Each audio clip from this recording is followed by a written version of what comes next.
Hello there, my name is Norm and I'm an old person. And my name is Ari, and I listen to K-pop. And this is K-pop for Old People, a podcast in which Ari and I discuss the finer points of K-pop, mostly me from a learning perspective and Ari from a teaching perspective. Who are you going to teach me about today? 17. 17 is the name of the group Yep. I will be learning about today. Okay, that's cool. Before we start talking about 17, what's new with you? Not much really. Well, on the 13th actually, it was Yeonjun, one of my favorite TXT members' birthdays, so I kind of sort of celebrated that in my own way. How did you celebrate it? Well, I don't really have many K-pop friends, so if I had them, I would sort of be celebrating with them, but instead I just showed up to school dressed up as them. And did anybody at school notice anything different, or they just assumed that you were a snappy dresser as usual? No, I don't think anybody would have recognized it, because it was more of his, like, normal everyday clothes instead of, like, performance outfits. Okay. But yeah. We also had another karaoke party, Mm-hmm. at which we sang a K-pop song together. Mm-hmm. This one was a little bit more impromptu. I didn't practice in advance, so I don't think I did very well, but it didn't matter because it was Get Up, which is only 36 seconds long. Yeah, it's not like we're going to be there for a full 15 minutes or something. And you admirably helped me along. Yes. When I was losing my way. Mm-hmm. Honestly, I'm still shook by that song, so I can't really figure out what it is about it, but it still haunts me, as do some other songs on that album that I listened to. When I was editing the audio for the podcasts the episodes in which we talked about New Jeans, I stopped in the middle of editing and I went back and I watched both the Cool With You videos again, just because I had to re-experience them. Yeah. And I don't need to go into my interpretations on it anymore because we talked about it already, but yeah, it's pretty good. It revealed even more to me on further viewings. So, anyway, speaking of me viewing videos, I also watched a bunch of SSERAFIM videos since we talked about SSERAFIM last time. Yeah. And I have some reactions I'd like to share with you, if I may. Well, for starters, let me say, we talked about the name SSERAFIM and we weren't entirely sure why it was spelled the way it was and whatnot, but I couldn't help myself. I had to find out, so I dug into it a little deeper and I discovered that it is, in fact, as I think you mentioned as a possibility, a anagram of I'm fearless. Yes, yeah. Because I remember seeing that somewhere, but I couldn't quite remember if it was exactly I'm fearless. Yeah. Which ties into the first song that I listened to, which was Fearless. And again, I listened to them all without the videos first, and then I went back and watched the videos. And of all of the ones I listened to, I think Fearless is probably the SSERAFIM song that I enjoyed the most. Couple of things I noticed about it. We talked about last week how it's kind of uncommon for K-pop songs to have the swears in them. Yeah. That one happens to have a word some people would consider offensive that starts with B. The female dog. Yes. Which was, it wasn't like shocking to me or anything. It was just like you pointed out. It's kind of random in my opinion. A little unusual. Yeah. The other thing I noticed about that song was it has some really nice harmonies. Yeah. Which I guess I hadn't really thought about it much, but I don't think I've heard a lot of K-pop that has harmonies coming from a bunch of groups that have many members. So like oftentimes I would expect vocal groups like that, when you have multiple members, to have a lot more harmonies, but they tend to just like either sing in unison or trade off who's singing. Yeah. So it stood out to me that there was some nice harmonies in Fearless as well. The next song that I listened to was Anti-Fragile, or possibly anti-fragile. Could be either. Could be both. In fact, they sing it in both ways, or rap it, depending on how you're approaching it. So yeah, that's interesting to me that they had two alternating pronunciations. Another thing that I noticed about that song, I think, and also Fearless, was like, and I think a number of these SSERAFIM songs is like the end of the songs are very abrupt. They just kind of end. They don't like fade out. They hard stop, which is a choice. I'm not saying it's good or bad. It's something I noticed. So the next song that I listened to, which I was pretty curious about, was Unforgiven. Mm-hmm. And of course, we talked about one of the reasons I was curious about it was because this is the song that features Nile Rodgers on it. Yeah. And so I had some preconceived notions going into it about what it might be like because of Nile Rodgers, also because it has the name Unforgiven, which is both the name of a Western movie from the 90s, I believe, as well as also from the 90s, the name of two separate but related Metallica songs. What, at first, like, just by the name and, like, basically what I told you about it, what did you expect from it? It's interesting because whenever, like, there's a title or something like that that has the potential to be a reference to some kind of pop culture entity from the past, I'm curious whether or not it is. And sometimes it is and sometimes it isn't. In this case, it's arguable whether it is or it isn't because the Unforgiven movie was a Western and the Unforgiven song definitely references not that particular movie but another movie Western in that it has the iconic song from The Good, the Bad, and the Ugly appears in it, which, of course, if you're not familiar with that, is the one that goes, ooh, wah, wah, wah. So that, like, whistly sound happens throughout the song. When I listened to it just without the video, the Western-y kind of part of it didn't really click for me in my head because I was focused more on the Nile Rodgers of it all. Yeah. But that said, nothing about it seemed especially Nile Rodgers-y to me. Like, I understand that he did play guitar on the track, and that's cool. But it didn't stand out necessarily as, like, the kind of, like, disco funk kind of stuff that I necessarily associate with him usually. And I was curious also to see if he would show up in the video, which he does not. Yeah. Actually, I watched the two different videos for that because I watched the regular video and then I watched the Japanese version. Oh, yes. Because you recommended me specifically to check out the Japanese version. Mm-hmm. And as far as the song goes, as far as I can tell at least, the only difference between the Japanese version of the song and a regular version, for lack of a better way of describing it, is just that the Korean parts are in Japanese instead of Korean. But, like, did you listen to it on Spotify too? Yeah. Do you understand what I mean by the vocals do not sound like them at all? Like, it was so random to me. Like, earlier I was talking about in Unforgiven, like, they have their normal vocals in Korean, but then in the Japanese version, something, I don't know how to explain it, but, like, something is different about their voices, and, like, especially in the second chorus. Like, did you not hear it? Maybe I didn't. Maybe we should stop and listen right now and see if we can figure out what's going on here. Let me show you. Hold on. Okay. Please hold for our next available podcaster.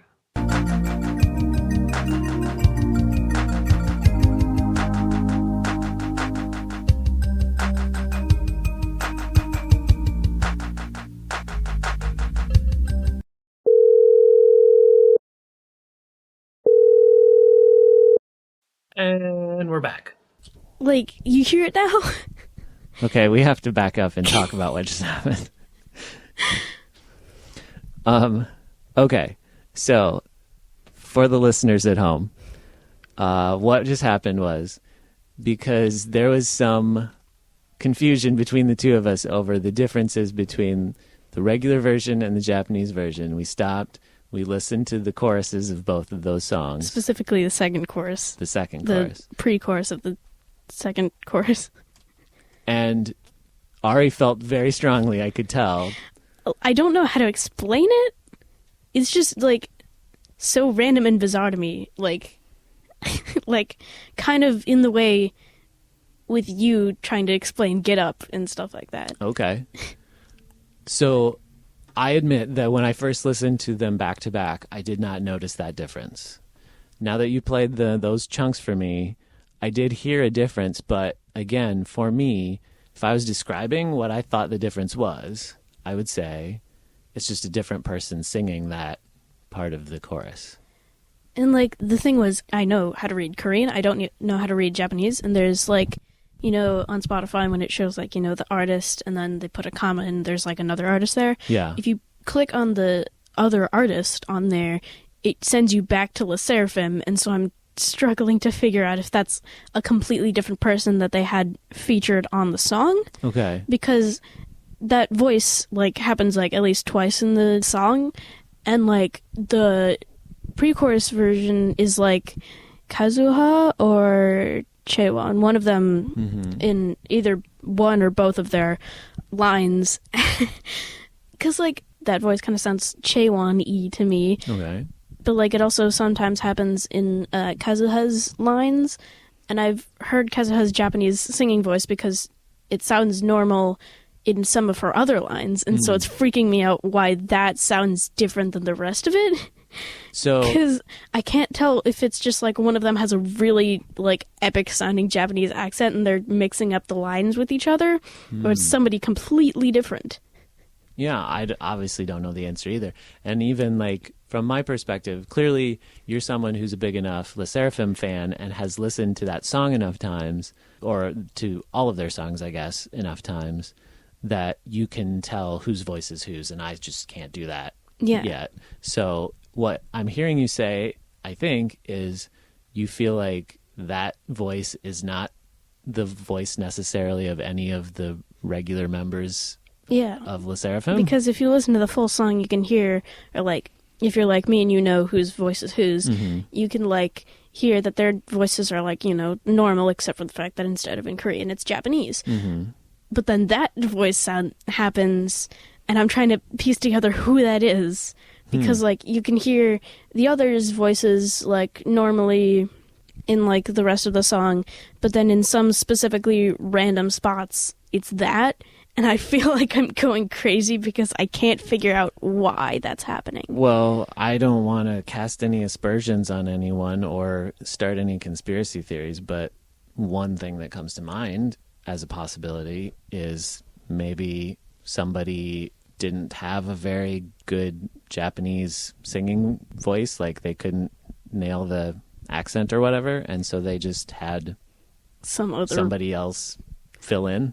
I don't think that they would do that, though. If it was in K-pop groups, they wouldn't just replace the other member's voice. I feel like they would like use auto-tune or something like that to like physically change their voice. And maybe something digital happened to the voice too that makes it sound a little different too. But like that voice is like very surprising and like sounds completely different energy than like the Korean version. It's like so much more epic, and like I think it's a good thing, but it's also confusing me, and so I don't really know how to explain that. Well, so okay, I don't either, but another thing that I noticed when I then watched the videos for both of those versions, because there's a full music video for each of those two versions, and they're different.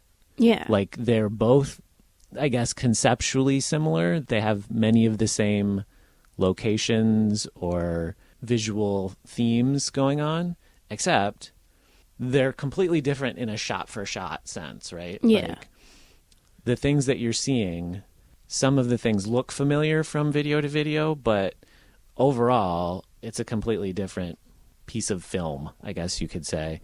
And one thing specifically, a couple things I specifically noticed about the differences is, first of all, both of these videos have a point at which the song just like stops. Yeah. And there's like a cutscene.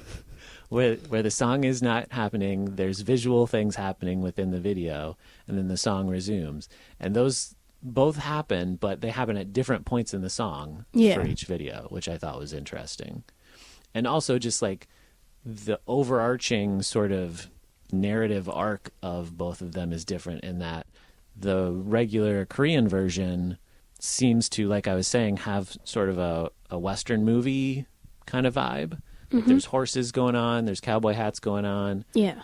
There's an arrow that is shot at one point. Yeah. But the Japanese version seems to have more of a high fantasy witchcraft kind of thing going on. You know what I mean? Yeah. There's a lot of swords going on in the Japanese one that I don't think happened in the Korean one.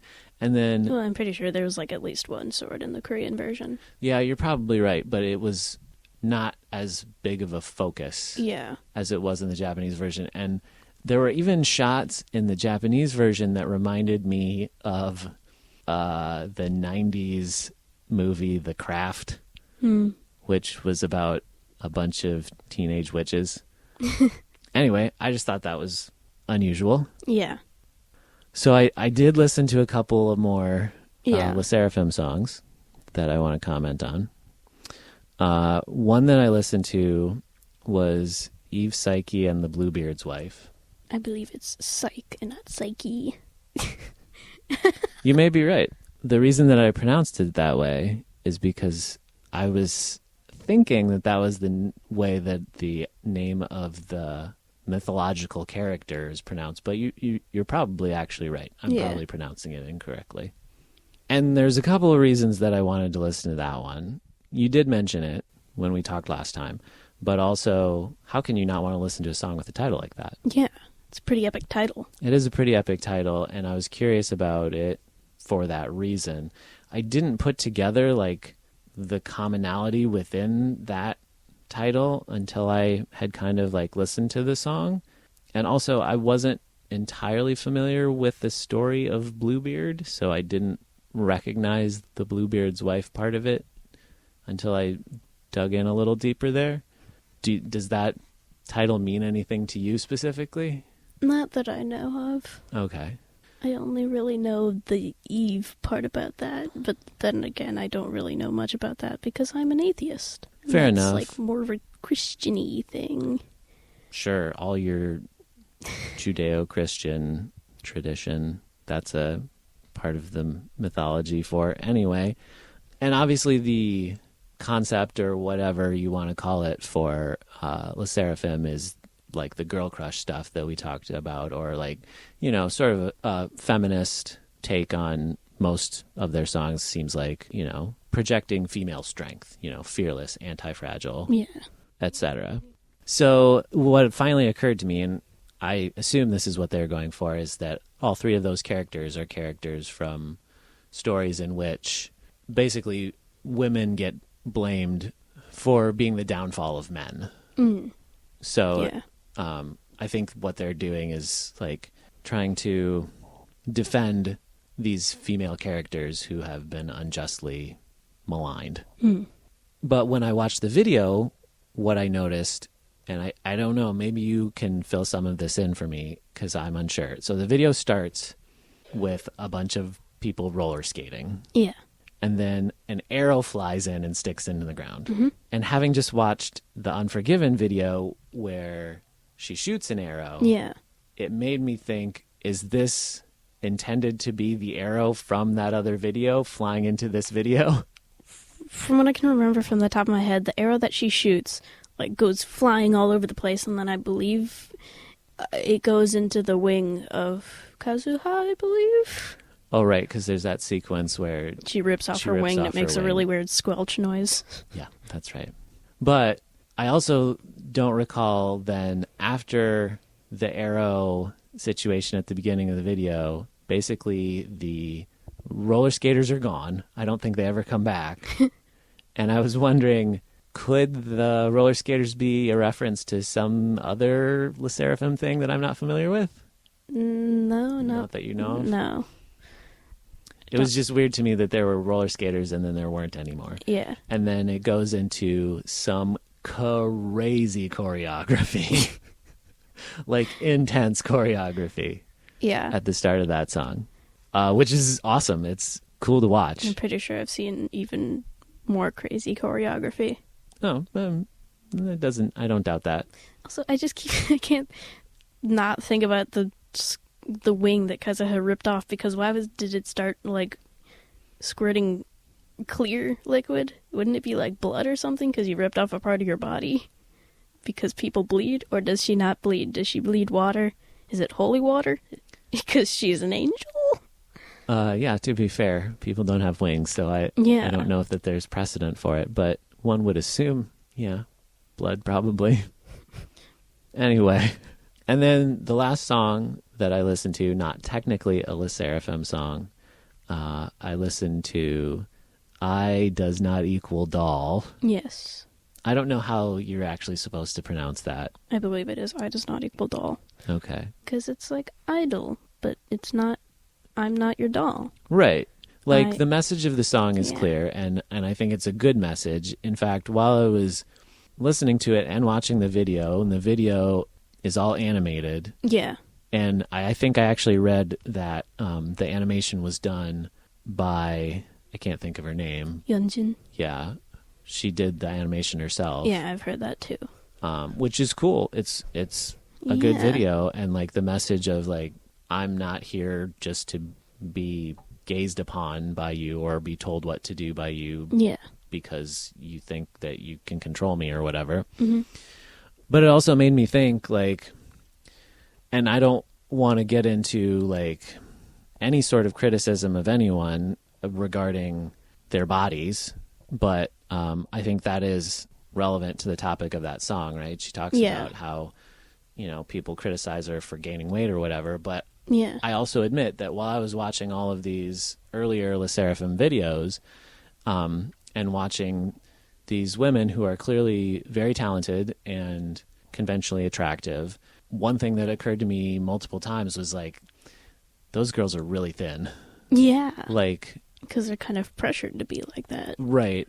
But to my eye, it looks too thin. Like, you should see Wonyoung from IVE, because she is like, in multiple times you can see like she's pretty tall and skinny, or she's not actually that tall, but like it looks like she's pretty tall. Mm-hmm. But like multiple times, like when she's wearing like crop tops and whatever, you can like see her ribs, and like people are like, that's not very healthy. Yeah, I would agree that looking at them, my concern was that they didn't look very healthy. Yeah. And again, I want to be clear, like, everybody's body is okay. Nobody should feel pressured to change their body in any way unless they choose to do so. Yeah. This is very dangerous territory, I know, that I'm treading on, so I don't want to be critical of these women in any way. But if it were someone that I was close with, I would be concerned for their well-being. Yeah, probably. Because they were so thin. But the song itself, the I Does Not Equal Doll song, was, I thought it was an interesting song. It's a little different than the other SSERAFIM stuff because, it was a little more rock and roll. There were more guitars and stuff going. It had curse words in it. Oh, that's right. That was a big thing that was noticeable, was it had an F word in it. And the B word. Yeah. In Korean. That kind of language doesn't shock me. I'm a middle-aged man, so I've heard it all before. But it is a little surprising, given the target audience, that they would do that.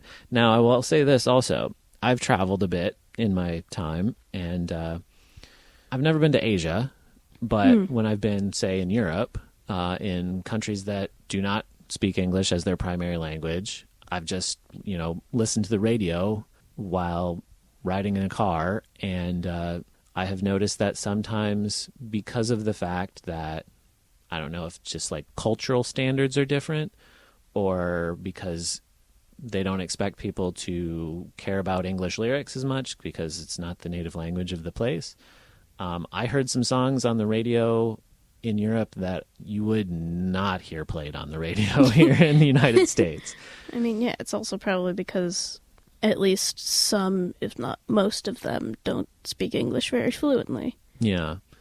And so whether it's F-bombs or other kinds of like, just like subject matter, I guess I will say. that Questionable lyrics, maybe. Yeah. So maybe that language was used for the intentional impact of it in like a punk rock kind of way of like deal with it. Or maybe it was just like not as big a deal because it's not as offensive to a population that doesn't speak English primarily. I'm pretty sure it was like on purpose. You think it was trying to Yeah. draw attention to the anger of the... Yeah. Like kind of push the message further. That's fair. Well, that is all that I took in from SSERAFIM and associated people. Let's close the book on SSERAFIM for now and move on to... Just like a question I've had on my mind for a while is like, you were like sort of like questioning being a New Jeans fan. Have you found out if you like actually are a fan yet? Of New Jeans? Yeah. A bunny. That's hard for me to say. Yeah. I will say this. As I was listening to SSERAFIM this past week, I did find myself comparing it to New Jeans. Like, New Jeans, I think, is the bar that I have set now that I am comparing all the other stuff that I'm listening to with. So I don't know that I'm a fan in the way that you're a fan, but I would be lying if I haven't had their songs going through my head and been thinking about some of their songs over the past week or so. Yeah, because I was going to ask you, but I didn't know if you're like at that level yet of like who would be your bias, aka your favorite member of New Jeans, or maybe you're a multi-stan. Well, that's an interesting question because that's not something that has ever really that I've really considered. Like I haven't thought about it from that perspective. Honestly, when I'm thinking about those songs, the thing that I'm thinking about is the songwriting. Yeah. Also, it's kind of funny because a lot of people are like, most of the New Jeans members are minors, so it's kind of weird that they have like middle-aged men fans. Yeah, no, that would be, I mean, there's a weirdness to that I can't avoid.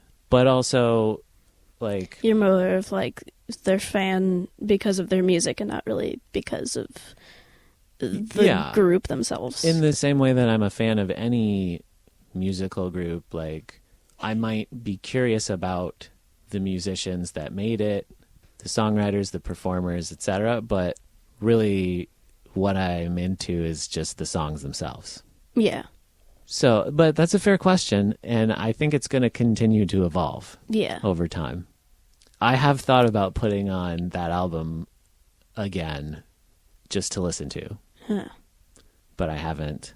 Because, truth be told, I don't just like sit down and listen to music that much. If I'm listening to music, it's usually with other people. Yeah. And I don't know how other people would feel if I did that. I know how you would feel. I think it would be really funny if you're just like hanging out with somebody who like knows barely anything about K-pop and like you're playing, I don't know, Queen or something, and then the next is just New Jeans. Yeah.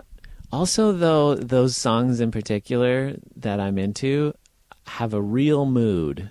Yeah. And it's not something that it's necessarily like a fun party time mood. It's more of a like contemplative alone time mood. Ah, yes. I found that like my music taste in like English songs and like K-pop are very different. Because, like, one of my favorite K-pop groups is Twice, and their songs are very, like, bubbly and jumpy and stuff like that. But then my English music taste is very, like, emo and dark and, like, stuff like that. Yeah. No, I get it. We contain multitudes. We can like lots of different things. That was one of my favorite things about the karaoke party we just had, was that we had a lot of different people from a lot of different cultural touch points, and so we heard a lot of songs that I wouldn't normally be hearing, because everybody had their own taste that they brought to sing the songs they wanted to sing. But anyway, who are we talking about this week? It was 17. Yes. So I know from talking to you before that 17 has 13 members, which is something that I remember the first time that I heard about it. It seemed surprising to me. Yeah. Not only because the incongruency in my mind of the name versus the number. Yeah. And also just because that's a lot of people to have in any vocal group. Yeah. So tell me more about 17. Anytime I ever tell somebody, like about twice maybe, and they're like, oh, 9 people? That's kind of a lot. And then I tell them about 17. Little do they know about NCT, which has 23, I believe. Somewhere in the 20s. They have like around 20 members. And there's like split into different groups. There's like NCT 127, NCT Dream, NCT U, and there's like more. But we'll get into that some other time. Yeah. But I always find it so shocking, or the people I'm talking to find it so shocking when they figure out that there's over 10 people in a group. Which for me isn't too shocking, because like now I'm kind of used to it, because I am somewhat of a Carrot, which is their fan group. Okay. It's like 17 Carrot. I'm not sure I understand the connection between carrots and 17, but maybe we'll get Carrot into that. spelled Carat. Oh, like the diamond or the gold. Yeah, not No, I carrots guess. as in like the food. Yeah, that is absolutely what I was thinking. So that was a lot more confusing. That said, I don't know that 17 and that kind of carrot makes a whole lot more sense to me, but fair enough. But they have 13 members, which either they should add 4 members or change their name to 13, because like why would you be called 17 if there's only 13 of you? Do you know why they're called 17? No. I don't either, obviously. Did 4 of them die or something in the process of debuting or something? I'm kidding. I think that not for real, part of though. it is the fact that there is a number of members in the teens. Like if there was a band called 17 and there was 5 of them, it wouldn't seem so weird to me, because then I wouldn't think of them being closely related. I would think, oh, they're called 17 because they are talking about their age or something. Yeah. The 13 members from oldest to youngest are S-Coops, which I believe is how it's pronounced. I don't know, because it's S.COUPS. So S-Coops or Coops. Oh, all right. S, maybe. I don't know. Junghan, Joshua, Jun, Hoshi, Wonwoo, Woozi, DK, Mingyu, The8, spelled THE8. Okay. And Sinquan, Vernon, and Dino. So I'm assuming based on the names, because I don't think that you said specifically that this is a boy group. Yeah, yes, it is. It's a boy group. Okay. The only foreign members that they have are Jun and The8, who are both Chinese, and Vernon and Joshua, who are Korean American. Oh, okay. They debuted on May 26th, 2015 with the song Adore You, so they've been around for quite a bit. Oh, okay, yeah. That is... And their most recent song, I wrote down Super, but I believe it's actually Sara, which is Japanese, I believe. Because I have like a whole album that came out somewhat recently, and it's like, you know, Japanese thing. They have like Japanese versions of songs and like other songs like that. But like because I got a Spotify notification of like, oh, 17 came out with a new album, and so I'm like, let me see the songs, because I'm used to there being at least 6 songs on an album for a K-pop group. Mm-hmm. This one had like so many. I was trying to scroll to the bottom and I couldn't find it. I'm like, why do you need that many songs? Like, I can understand maybe there's like solo songs for all 13 members, plus like a few, all of them, but like, why are there so many? Yeah, I don't know. That's a fair question. It's interesting to me because when I go and look on Spotify for a lot of these artists, and I look at their entire discography, it becomes clear to me that like the old school picture I have in my mind of what a discography should look like is just, it doesn't really exist anymore because of the decline of physical media. It used to be, you know, you had a certain number of songs on a record because that's how many songs would fit physically on a record or a CD or a tape or whatever. And because those aren't really a thing anymore, it can be whatever. It's just like, Yeah. it's like when TV shows were only shown over actual broadcast TV, it was, you know, a show was either a half hour or it was an hour, you know.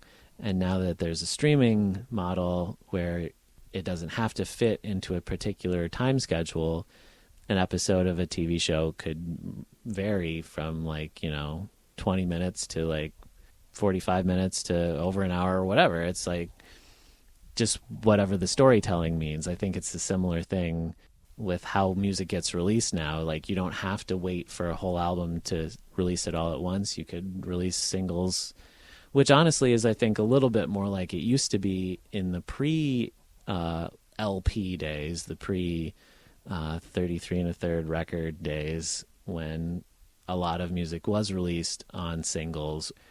This is just more old person rambling about how things used to be.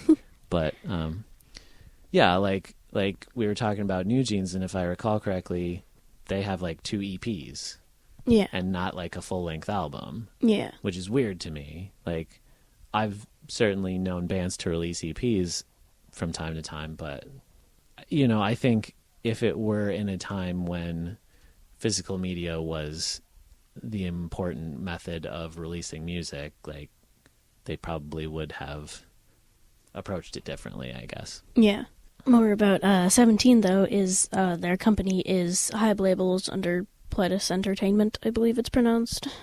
There's so many weird names in this, because Pledis is spelled Pledis, I believe.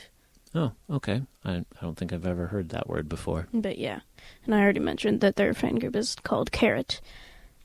I wouldn't consider myself to be, like, a big 17 fan, because, like, I could name quite a few songs of theirs, and, like, I've listened to some of their solos, like, for example, Fighting, which is done by 3 of them.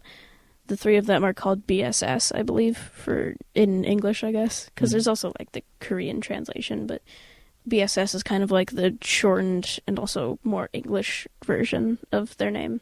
Is that just like the initials of the people who are in it? No, I don't believe so. Maybe? I don't remember what the exact reasoning for the name is. And then there's like a Psycho by June, which I was sort of surprised, but also not really, because I hadn't really listened to it fully before. But then, like, when I looked at it on Spotify, I looked at the lyrics and I'm like, oh, that's Chinese, because he is Chinese. And there was a solo that I believe was Vernon's, and it was kind of like punk rock-y-ish, but it was also kind of more like 2000s punk rock-y. Oh, like, okay, like a punk pop kind of. Yeah. Yeah, I it get just that. kind of sounded weird to me. I don't know, like, I don't think I would ever really listen to it again. And it was like another one of those cases where it has a curse word in it and stuff. Mm-hmm. It kind of had like the same message that a lot of the songs I listen to have. Because, like, from what I've heard of, like, my music taste and, like, just 17 songs in general, it's, like, so different. And, like, I don't know how he himself feels about it, but I just don't really like it. That's fine. But, yeah. So, I know that when we talk about 17, it seems like the defining characteristic is that there's a lot of people in there. Yeah. Which I don't think that's probably fair, not having listened to it at all. Yeah.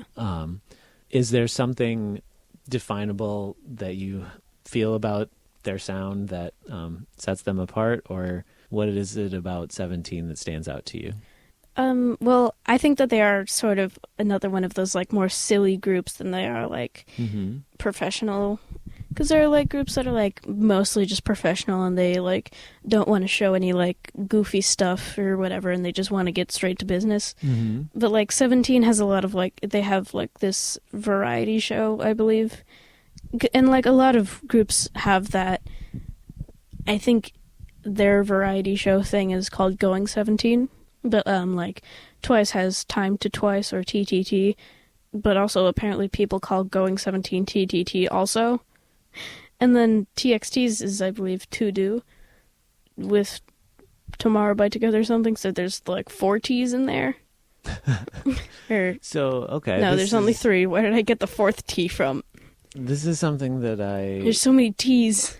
I don't know that we've talked about this before. So, like, all of these groups have variety shows, you're saying? I believe that's what they're called. Not every group has them, but, like, from what I've seen, a lot of them do. So, describe to me what you mean by a variety show. I don't know how to describe it. Well, but, like, for example, the most recent Time to Twice concept, I believe, from what I can remember off the top of my head, is like all of them are students at a school, and like every once in a while one of the members will like sort of leave the classroom and have like a excuse, like, I don't know, they have to run errands or something, or like a doctor's office appointment or something, and then they'll come in as the teacher and like teach something. Like, for example, Neon was like an English teacher at once, and so they taught them English and stuff like that. So is this like a online series kind of thing? Yeah. I haven't really watched Time to Twice very recently, but there have been like multiple different like kinds of episodes that they've done. So I can't remember if they're still on that like Twice school thing or not, if they've moved on to a different concept or whatever.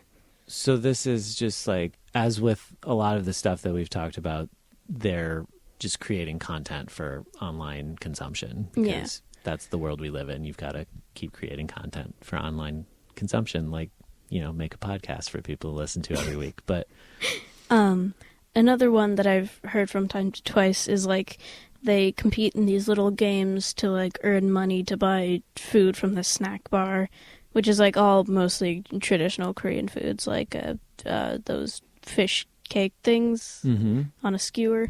So tteokbokki, I don't know. Is this like a fictionalized thing, or is it more like a reality show kind of thing? Kind of both. Oh, fair enough. It's kind of like they're in this sort of role play type thing, but they're also kind of having a reality TV show as those people, sort of. But yeah. And so, like, a lot of the time, back to 17, like, a lot of the time I've seen, like, people create these, like, compilations of, like, really stupid / funny stuff happening on Going 17. And, like, a lot of it I've seen from, like, the most popular ones that I've seen. A lot of them are them doing drinking games. Oh. Okay. Which is always pretty goofy, because, like, there's 13 people playing drinking games together, and, like, most of it is in Korean, so it's kind of me sort of understanding what they're talking about. Because, like, I feel like I don't drink, obviously, because I'm a child, but, like, I would play those games if I understood how to, minus the drinking part of it. Oh, okay.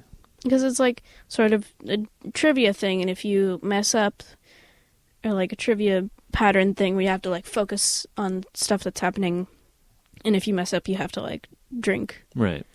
I mean, that's the standard sort of format of a drinking game. And so, like, the more drunk you get, the worse it stuff. What?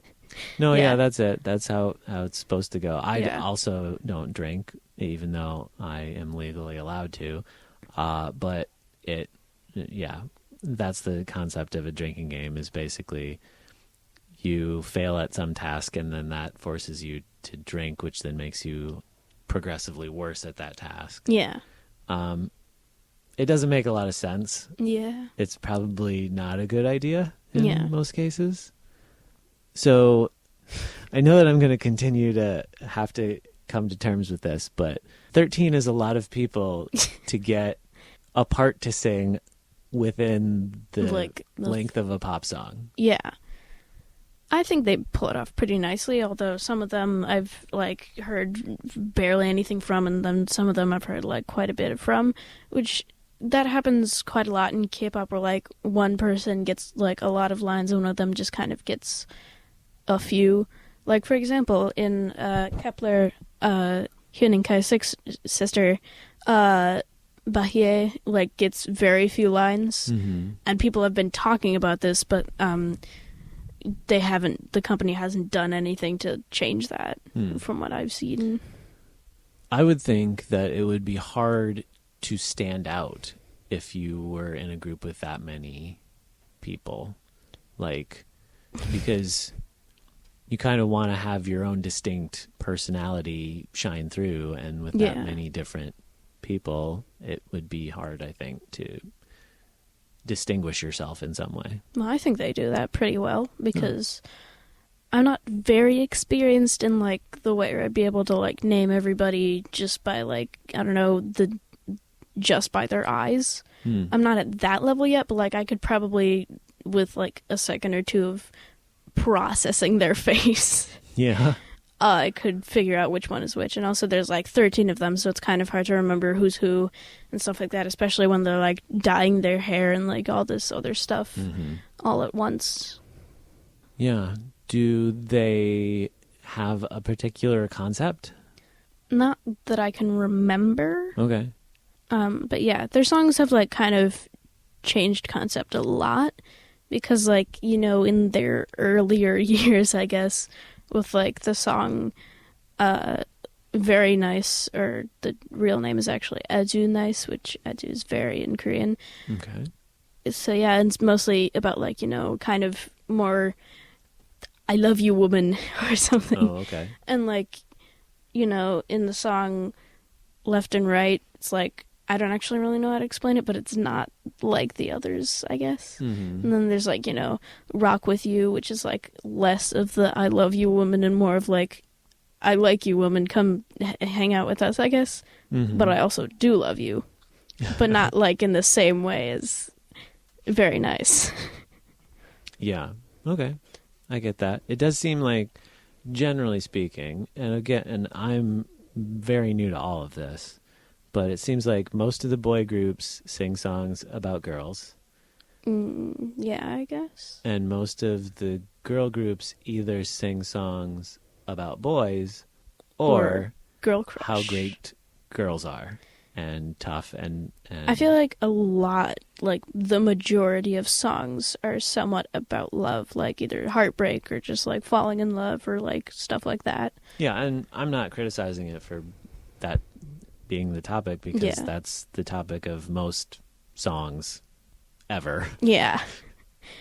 And there's, like, you could probably find a lot of other songs that aren't about love, but, like, a lot of songs are about love or heartbreak or something to do with love.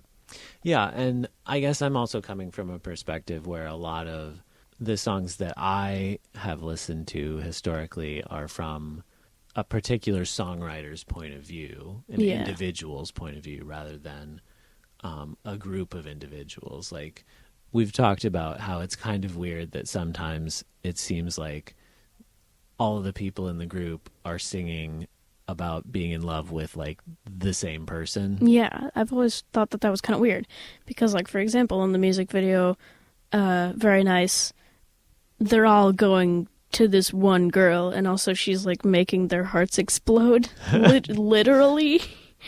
Like, in the music video, they get, like, this little explosion in their heart area, which the girl is just standing there. Like, they're all crazy about this girl, and she's just standing there half of the time.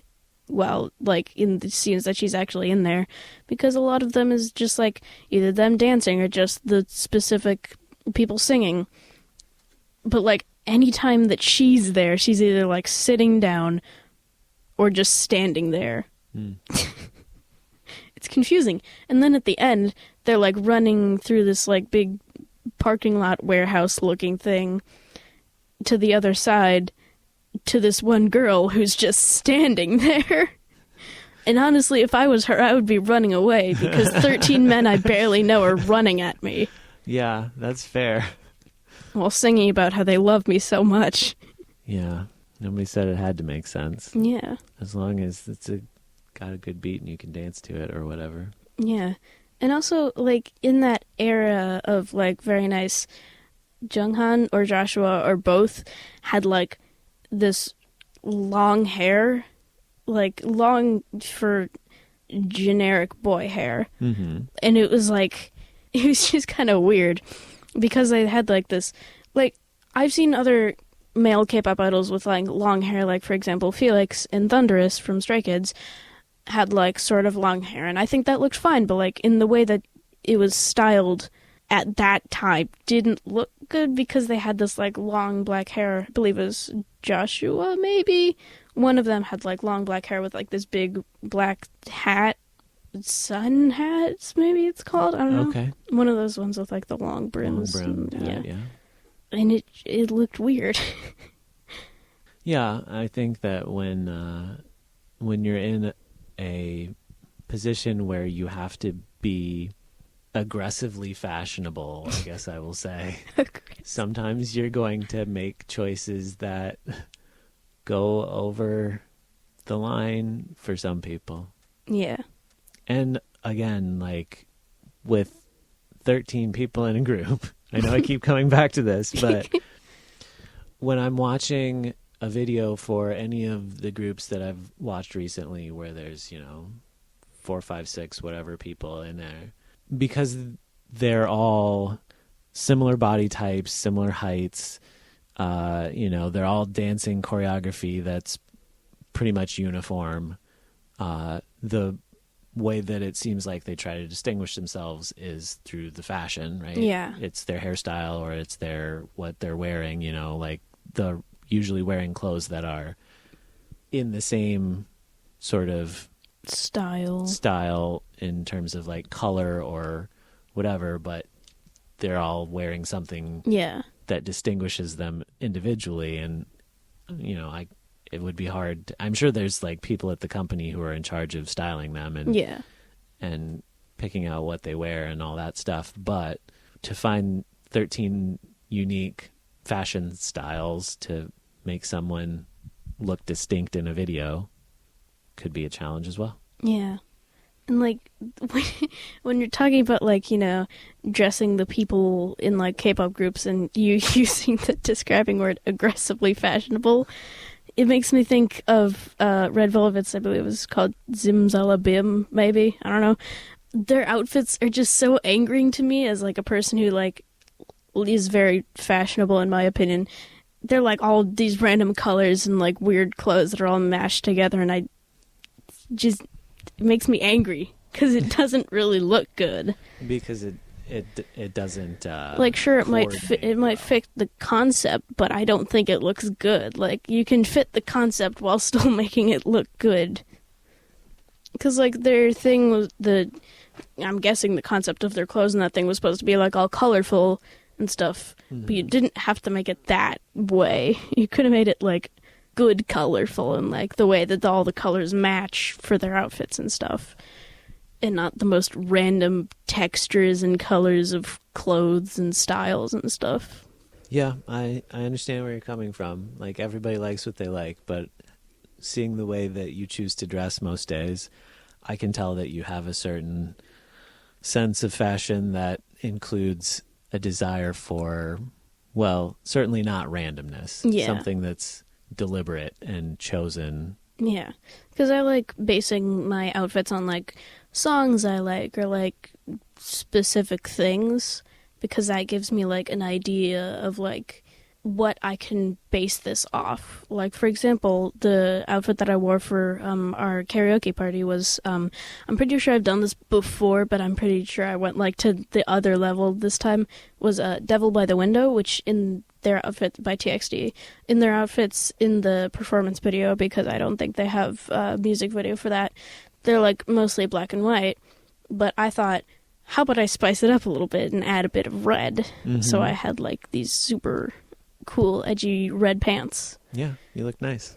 I put a lot of detail into it because I like doing that. Yeah, and it works. It really does. I am not a person who necessarily dresses up that way on a daily basis, but I do sometimes do a little bit of costumery for performance purposes. Yeah. And I put a lot of thought into how things coordinate, because you're right. If you just throw stuff together, it, in my opinion, will often not work. Yeah. And look random. like, for example, in some of the ways I dress, I have, like, the blue Doc Martens with, like, rainbow laces. So I often, since I don't really have that specific color of blue, I often just pair it with, like, black and, like, with rainbow accessories. And since I don't really use gold, I don't really have gold accessories. I usually use silver because I just think silver looks better. Agreed. But yeah. And so I'll wear stuff like that with it. And so, like, occasionally I'll think, oh, what if I wear this with that? But then I think that, like, it's a purple color with my dark blue Doc Martens, and I think that that doesn't really match very well. Like, I could wear it, yeah, but I don't think it would really look good unless I had more, like, for example, instead of the laces being rainbow, they were purple, so, like, I could understand how that would, like, match with each other, but, like, the purple's just kind of out of nowhere. I know what you're talking about. You're talking about your... My style. Style, yeah. And how I like everything to look cohesive is the word, maybe? Yeah, I think that's a perfectly appropriate word. And it's perfectly appropriate to have opinions on style. Yeah. But it is not about 17. So what else do I need to know about 17? Do you have any questions about 17? So do you have any recommendations for me? Probably left and right, if you don't already have that down. And Darling, but it's spelled DARL plus ING, which is an English song, and I sang it at karaoke once. So I always try to recommend at least one English song if I can remember any. Sure. I appreciate that. Yeah. I'll check that out. Mm-hmm. I can't think of any more questions to ask about 17. Cool. So I guess I'll go and listen to some songs, and we can talk a little bit more about it next time. Yep. And who else will we be talking about next time? Next time we will be talking about Red Velvet. Oh, okay. This is one that you have mentioned several times, so I've been curious about it as well, because I think it may be a little bit different than some of the other stuff that we've talked about so far. Mm-hmm. I guess, as always, reach out to us. You can send us email at kpopforoldpeople@gmail.com.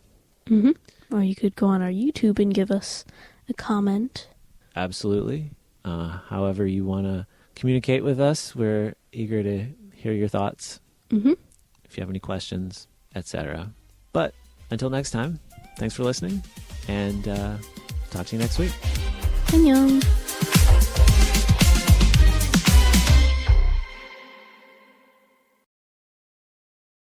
Their concept is only about having 17 carrots in every music video. And you have to count all of them. It's like find the difference pictures, but it's just 17 carrots everywhere. Is that so? No. Okay. I couldn't tell if, I was really trying to figure that out, but I guess you're just messing with me. Yeah. Which, of course, if you're not familiar with that, is the one that goes, ooh, wah, wah, wah. I don't know if I'm going to leave that in. I think you should. Okay, fair enough.